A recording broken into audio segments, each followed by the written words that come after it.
शिव उतरे शिव मंडल ते अवगत बदन विदोगे। मैं के बदन कमल खुशी हुए लिया ईश को गोद। अब पहले आपको थोड़ा सी सुनाते हैं। दूध न पीवे न अनभक, गरीबदास जी की वाणी है। दूध न पीवे न अनभक है, नहीं पल न झोलनते। अदर अमान ध्यान में जो कमल कला फूलनते। कबीर परमात्मा कुछ खा पी नहीं रहे थे, और जैसे कमल का फूल, एक कमल के फूल में एक ऐसा गुण होता है, अब जैसे कमल किसी सरोवर में उग गया और किसी कारण से कोई दरिया नदी टूट जाती है और उसमें पानी भरना प्रारंभ हो जाता है और उसका सतर उठना शुरू हो जाता है, 1-2 घंटे में 2 फुट उठ जाता है जल, तो 2 फुट कमल साथ की साथ बढ़ेगा। चाहे 10 फुट पानी चढ़ जाए वो साथ ही साथ बढ़ता चला जाएगा, यानी इतना स्पीड तो बढ़ता है।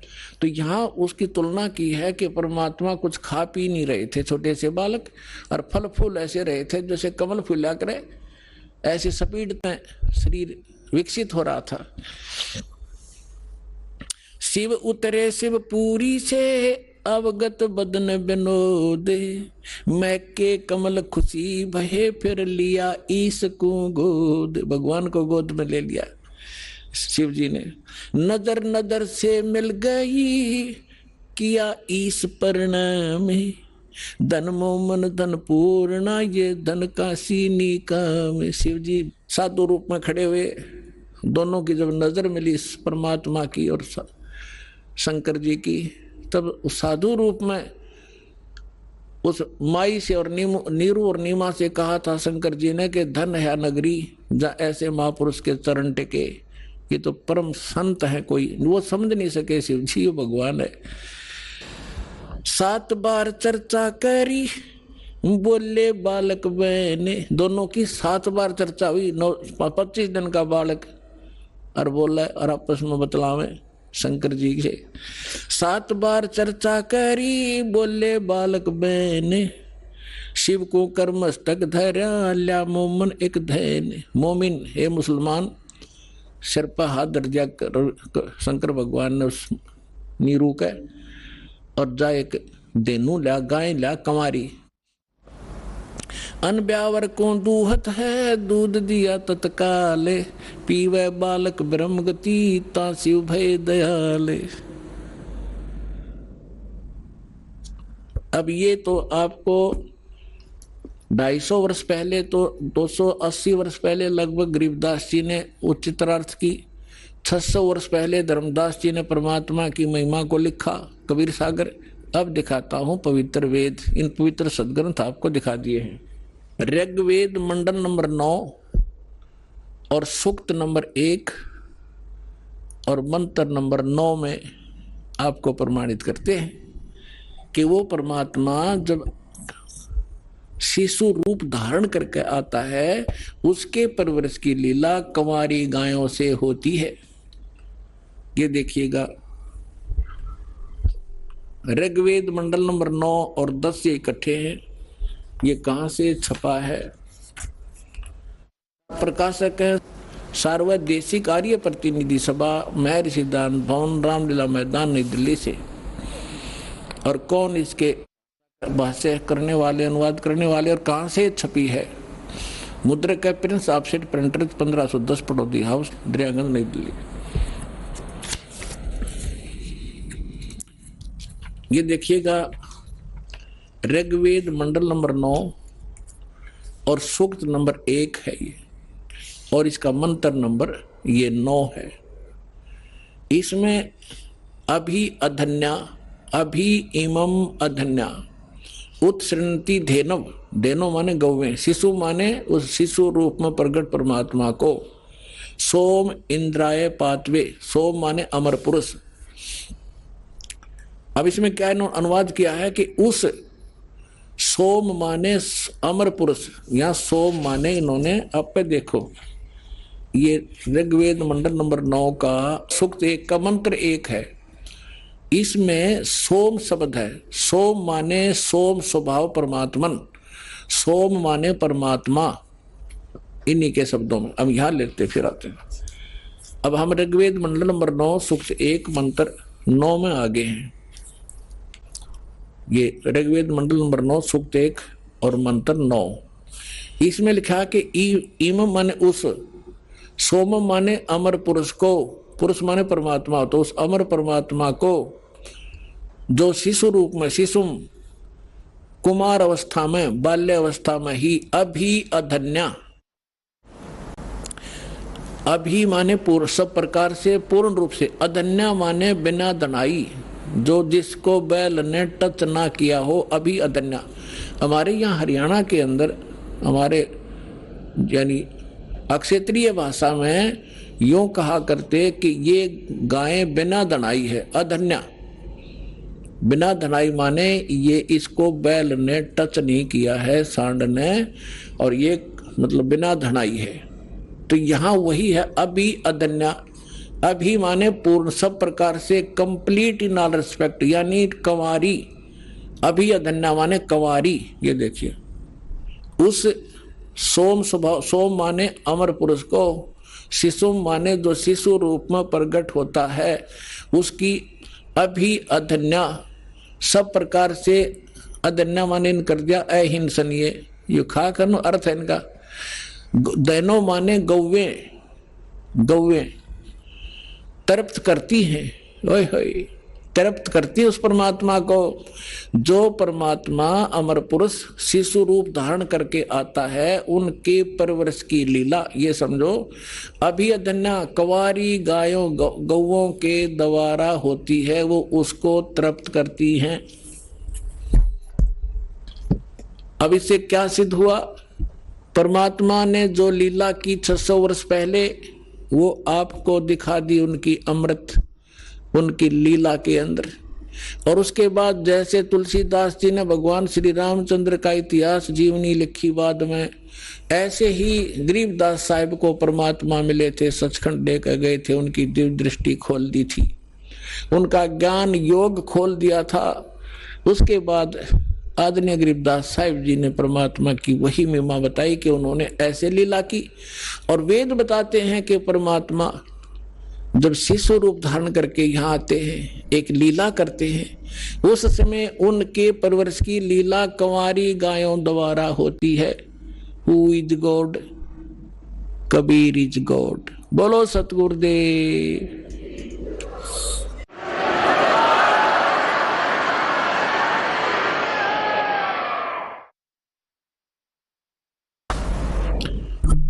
परम पिता परमात्मा पूर्ण ब्रह्म सर्व सृष्टि रचनार कबीर देव, कबीर साहिब, कबीर परमेश्वर जी की असीम रजा से आप सभी परमेश्वर की प्यारी आत्माएं परमात्मा की महिमा सुनने के लिए उपस्थित हुए। लखबर सूरा दूध ही, लखबर सामदे, लखबर यति जहान में, तब सतगुरु शरणाले। जो पुण्यात्माएं वर्तमान के अंदर मानव शरीर प्राप्त हैं, उनके पिछले पुनों की कोई गणना नहीं की जा सकती कि युगों युगों के आपके कितने शुभ संस्कार आपके साथ हैं। उनसे भी पुण्यकर्मी प्राणी वो हैं जो सतलोक आश्रम बरवाला, जिला हिसार, हरियाणा में पहुंचते हैं, दीक्षा प्राप्त करते हैं। पुण्यात्माओं, हमारे को सतगुरु नहीं मिले, हमारे को आध्यात्मिक टीचर ठीक प्राप्त नहीं हुए, जिस कारण से हम परमात्मा से मिलने वाले जो लाभ होते हैं उनसे वंचित रहे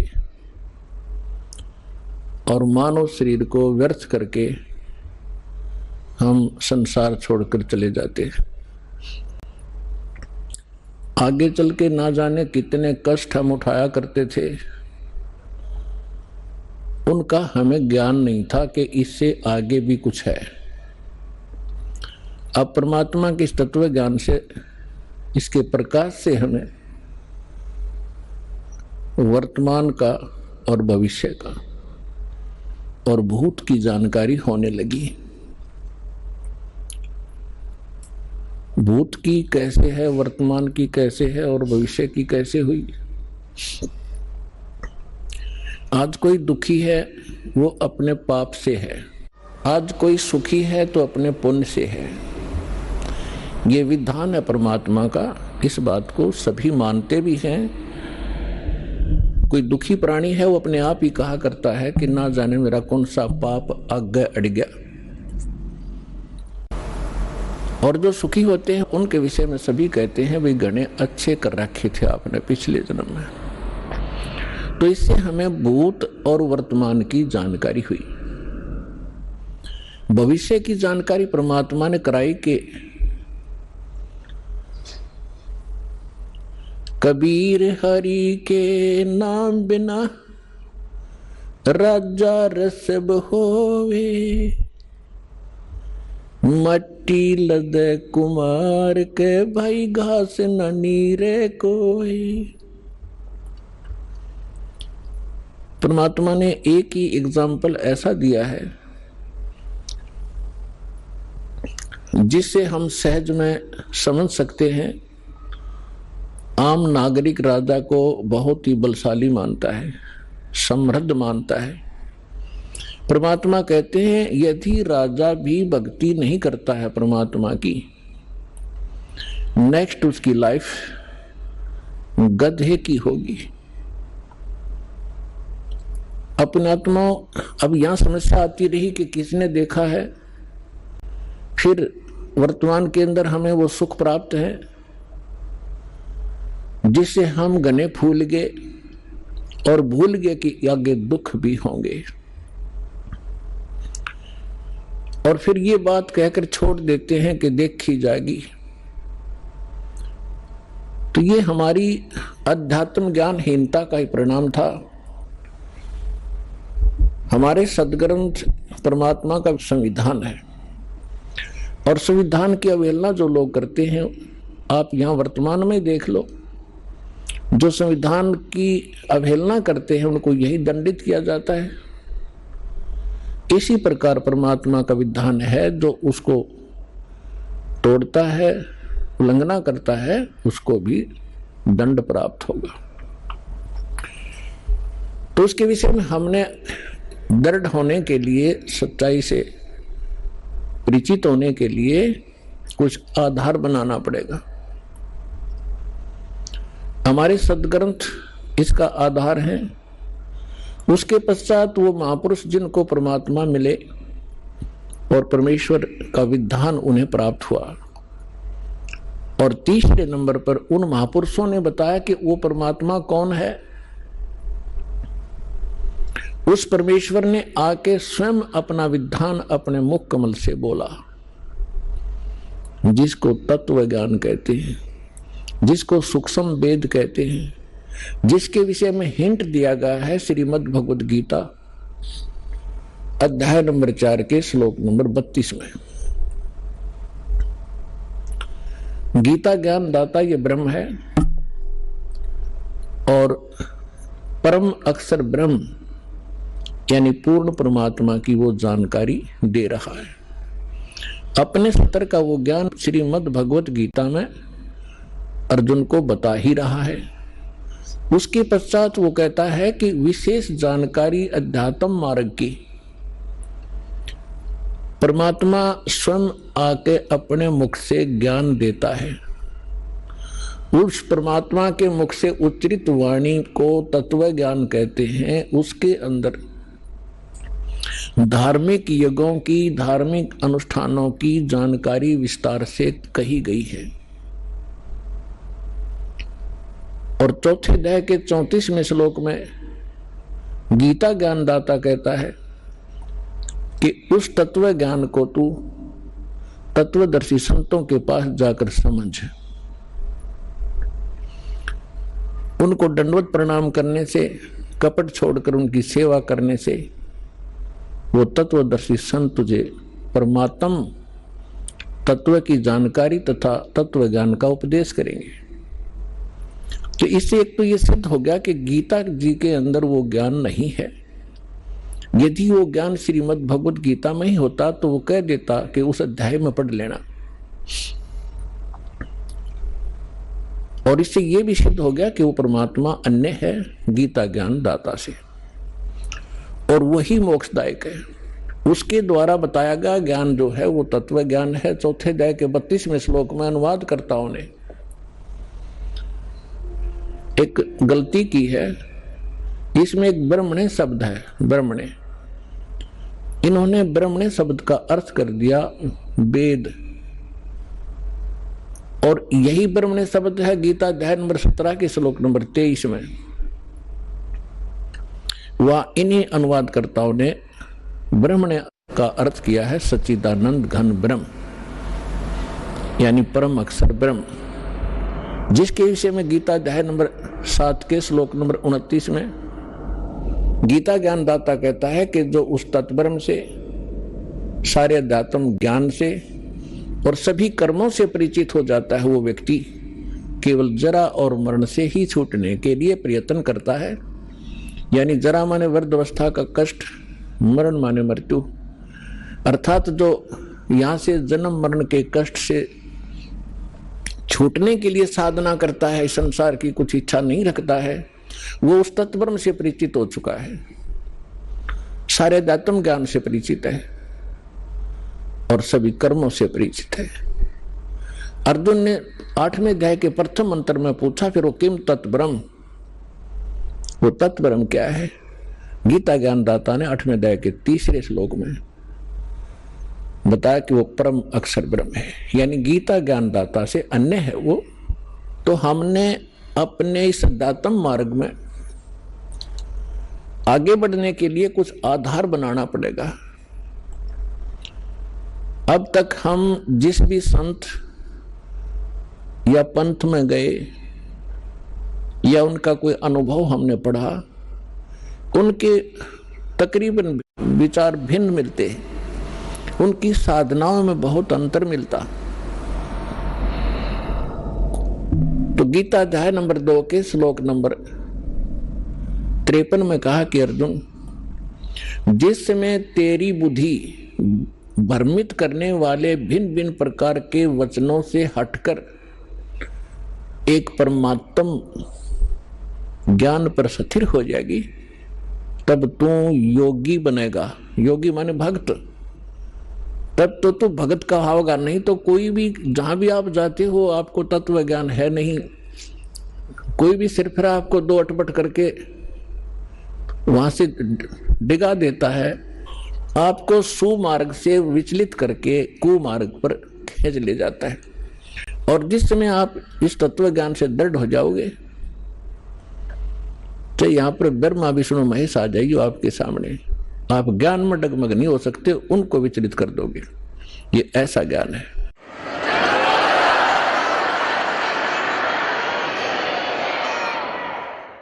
और तभी हम अपनी मंजिल पर पहुंचेंगे। रास्ते में ना जाने कितने ठग मिलते हैं भ्रमित करने वाले, तो फिर हम भ्रमित नहीं होंगे तो हम सुमार्ग पर अपने घर पहुंच जाएंगे, सतलोक चले जाएंगे, सदा हम सुखी हो जाएंगे जहां से हम आए हुए हैं।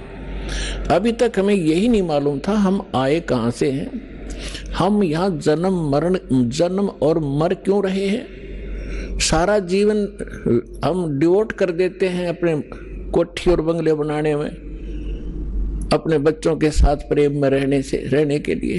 हर एक सेकंड में ना बच्चे रहते हैं, ना वो कोठी रहती है, ना वो बैंक बैलेंस साथ जाता है। साथ जाते हैं वो कर्म पाप के जो सारे जीवन में इकट्ठे करी और भक्ति करी नहीं, नेक्स्ट जीवन उसका बहुत बुरा होगा। तो हमें परमात्मा के ज्ञान से भूत, वर्तमान और भविष्य की जानकारी हुई। अब कोई तो एक ही व्यक्ति है, मानव शरीर सभी का समान है, कर्म में कितना अंतर है। तो ये कर्म किए कब थे? कभी पिछले जन्मों में, भूतकाल के अंदर। तो भूतकाल आज का वर्तमान ही भूतकाल बनेगा और आज के वर्तमान से हमारा भविष्य बनेगा। इसलिए सत्संग में आने से, परमात्मा के तत्व ज्ञान से परिचित हो जाने से प्राणी अपने उद्देश्य को प्राप्त करता है, समझता है कि मनुष्य का उद्देश्य क्या था। तो पुण्यात्माओं, आपको वो सत्संग मिला, सतगुरु मिले। सतगुरु उसे कहते हैं जो सच्चा ज्ञान बतावे और सदग्रंथों पर आधारित हो। इस दास के जितने वचन होंगे उन महापुरुषों की वाणी जिनको भगवान मिले, और वो हमारे प्रमाणित सदग्रंथ होंगे जिनको हम आज तक श्रेष्ठ और सत्य मानते रहे हैं। श्रीमद् भगवद गीता अध्याय नंबर 16 के श्लोक नंबर 23-24 में कहा कि अर्जुन, शास्त्र विधि को त्याग कर जो मनमाना आचरण करते हैं उनको न तो कोई सुख होता है, न कोई सिद्धि प्राप्त होती है, और न उनको कोई गति प्राप्त होती है। और हम इन तीन वस्तुओं के लिए ही भक्ति करते हैं, मोक्ष हो, संसार में हम सुखी रहें और हमें कुछ सिद्धि प्राप्त हो। सिद्धि माने हमारे कार्य सिद्ध हो, और सत भक्ति के अंदर ये सिद्धियां आ जाती हैं जिन सिद्धियों के आधार से एकाध सिद्धि को प्राप्त करके ये ऋषिजन हमें अपने पीछे लगाए रहा करते थे। तो हमने उन सिद्धियों का प्रयोग नहीं करना, वो आपके इस जीवन काल में ऑटोमेटिकली काम करते रहेंगे। आपके कार्य सिद्ध होंगे, आप पर आने वाली जो बला टलेंगी वो भक्ति की सिद्धि से ही होता है। तो पुण्यात्माओं, सत्संग में आने से प्राणी को ज्ञान होता है परमात्मा का विधान सुनने से ही। मानुष जन्म दुर्लभ है, ये मिले न बारंबार, जैसे तरवर से पत्ता टूट गिरे वो बहोर न लगता डार। मानुष जन्म पाके जो नहीं रट हरि नाम, जैसे कुआ जल बिना फिर बनवाया क्या काम। कबीर राम रटत कोड़ी भलो, चू चू पड़े जो चाम, वो सुंदर शरीर किस काम का, भाई जा मुख नाही नाम। कबीर जिव्हा तो वाहे भली, जो रटे हरि नाम, नहीं तो काट के फेंक दियो, मुख में भलो न चाम। परमात्मा की जानकारी, मनुष्य जीवन का उद्देश्य सत्संग से ज्ञान होता है, और अभी तक हमें सत्संग मिला नहीं। जिन महापुरुषों को हम विद्वान मानते थे उनको अध्यात्म मार्ग का कुछ भी ज्ञान नहीं था, वो केवल संस्कृत भाषा जानते थे। उसके विषय में सूक्ष्म वेद में कहा कि भेड़ पूछ को पंडित पकड़े, भेड़ पूछ को पंडित पकड़े, ये भादो नदी विहंगा, गरीबदास व भवजल डूबे, जिन नहीं साध सत्संगा। परमेश्वर कबीर साहब कहते हैं, कबीर इस संसार को समझाऊं कै बार, और पूछ पकड़ के भेड़ की, ये उतरा चाव पार। जैसे भादों के अंदर बहुत वर्षा हुआ करती है, दरिया अपने फुल स्विम पर बहकर चलती है, किनारों को छूता हुआ भयंकर जल चलता है, तेज बहाव होता है।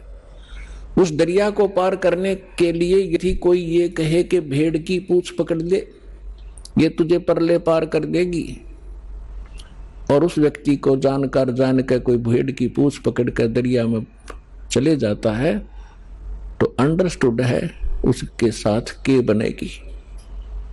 तो यहां परमात्मा कहते हैं, कबीर इस संसार ने समझाऊं कै बार, और पूंछ पकड़ के भेड़ की, ये उतरा चाव पार। इसी बात को आदरणीय गरीबदास साहिब जी जो परमात्मा से परिचित हुए, सचखंड देखा, सतलोक गए, फिर वापस आए, परमात्मा से प्राप्त उस तत्व ज्ञान के आधार से कहते हैं कि भेड़ पूंछ को पंडित पकड़े,